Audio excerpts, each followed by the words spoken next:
Welcome to the Black Pants Film School, the brand new series by Doormonster. I'm Kyle C. Sullivan, and if you're a channel regular, thank you so much for stopping by and checking out the new content. I really appreciate it. If you're new here and my clickbait worked, haha, and welcome to the channel. You may not remember me from that one Civilization series, or that one Dungeons & Dragons series, or that one video with the Doormonster. The point is, I have a lot of experience making videos in relative obscurity, which means without a whole lot of resources or money, and so that's what this entire series is going to be about. For the first episode of the series, we're going to start off with something simple.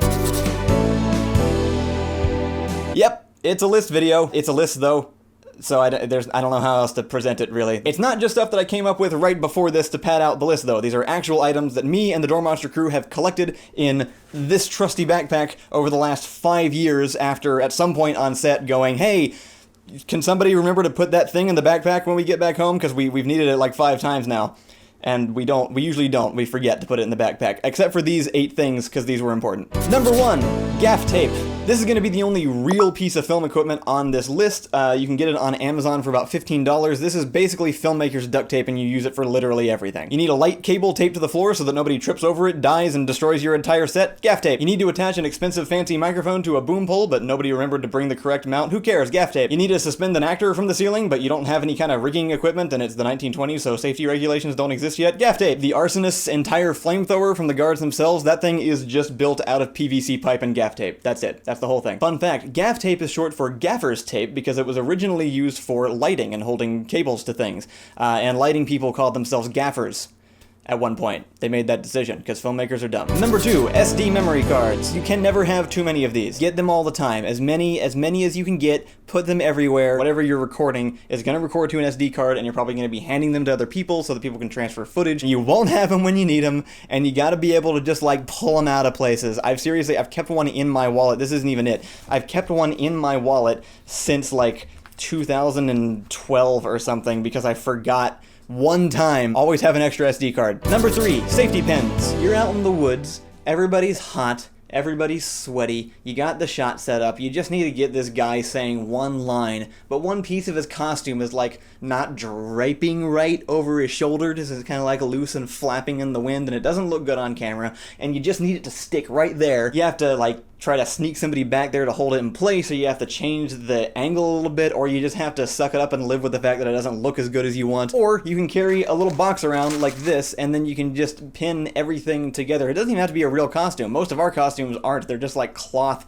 draped over people. Our most popular videos, the Civ World Congress meetings with all the different characters talking to each other, that's literally just cloth that I bought from a fabric store, all pinned together and then them not moving. It only works from that one angle that you're seeing them from on camera. If you looked at them from any other direction, it doesn't even look right anymore. Number 4, paper. And also pens. This is super basic and boring, but honestly, people forget this stuff all the time and you need it a lot. Say you need to make notes for the editor later on, or you need to sketch out a quick storyboard to show your camera operator so they know what it is you want. Maybe you need to just like draft up a quick contract, a talent release, because a homeless guy wandered into the background, then you don't want him to sue you when you put it up on the internet. You know how that happens on a regular basis? You can also use paper to diffuse lights. I do it all the time. I'm doing it right now on this one. Look, if I take this piece of paper away, it's really bright and painful. Could I just buy a diffuser? Yeah, but shut up. Number 5, a big old pack of AA batteries. Like just the biggest one you can find. These get eaten up so fast. A lot of your smaller equipment will take AA's. Sometimes microphones do, sometimes recorders do. Zoom recorders in particular, which is what we use. We use the H6. It's recording my audio right now. And these chew through AA batteries like you've never seen. Everything will be fine. We're good to go. We're making good time. Those batteries run out. If we don't have AA's on us, we're done. Like, we can't do anymore. You have these, though, you can just rapid reload that thing and keep on going. Allow me to demonstrate with comical sound effects because the microphone will be turned off.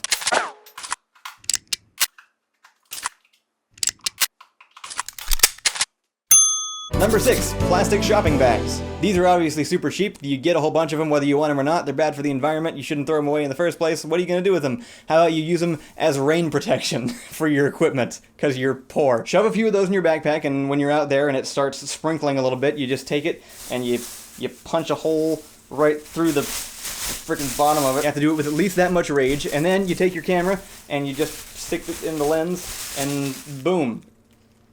waterproof. Seriously though, it does make a difference. It doesn't cover the whole thing, obviously, because you gotta leave the lens open to capture the image, but you put this around the body of the camera and it keeps, you know, water from getting inside the internal components, and you can get that last shot before it starts coming down real hard if you need to. Most recently, we actually used those a lot when we went to England and we filmed with the Yogscast out in the woods just somewhere in Bristol. And in case you didn't know, it rains there all the time. Actually, no, that's inaccurate. It rains most of the time, and it just kind of goes back and forth for the entire day, so I had to add in a rain effect on the video to keep it consistent, because it wasn't raining the whole time. But when it was raining, we had our trusty plastic bags, and we were able to protect our camera, our recorder, our microphone, pretty much everything. Number 7, rubber bands. This one's a bit more obscure and specific, but is also a time saver when you do run into the problem that this solves. Sometimes you'll have a filter on your camera lens, and especially ones that are adjustable, they'll have movable parts, so they can get really hard to take off the lens. Personally, I haven't had quite as much problem with these, but with our older camera, they were smaller, and the lens was kind of like tucked inside like a sun visor, so it was hard to get my meaty hands in there and actually get the thing off. So basically you use the rubber band as like one of those rubber can openers where you just wrap it around the lens. It gives you some grip, and then you can take it right off, just like that. Just like that. There we go. And finally, number 8, and the namesake of this series, black pants. You know what a medieval shopkeeper, a modern-day police officer, and a spaceship captain all have in common? It ain't blue jeans. It is basically required for every single member of the Door Monster crew to own a pair of black pants. If you're making videos on very little money, then you don't have a lot to spend on elaborate costumes. Hence, the cloth thing from before. Legs are a lot harder to cover up, because normally if you're filming someone's legs, they're moving because they're like running around or walking or doing literally anything. And if you're not a professional costume designer, you know, what do you do for pants? Like, what kind of pants do different characters wear?